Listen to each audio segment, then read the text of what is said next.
Aman bulgur uzun bulgur kaynadı. Senin de aynadır var, aman senin de aynadır var.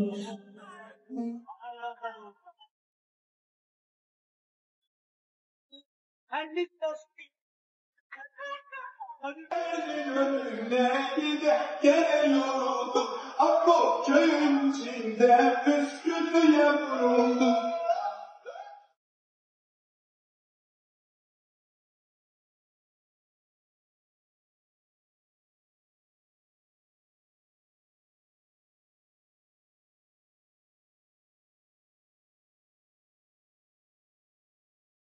Harman yerimiz olur, ay şimdi püskürdüm. Gel savur toz olur, ben gel savur toz olur. Gel savur toz olur, ben gel savur toz olur. Gelme bizim kapıya, ay şimdi püskürdüm. Eller duyasız olur da alem duyasız olur. Eller duyasız olur da alem duyasız olur.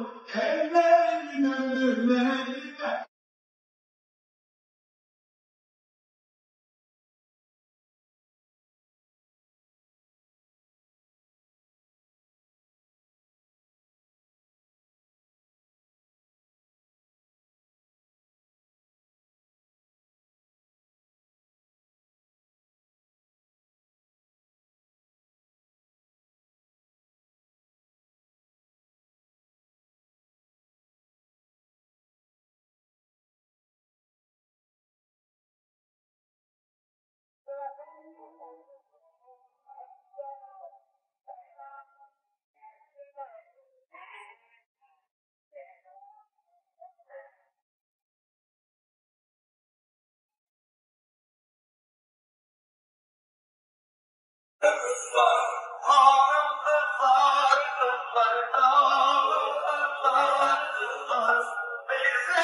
Ali Bey!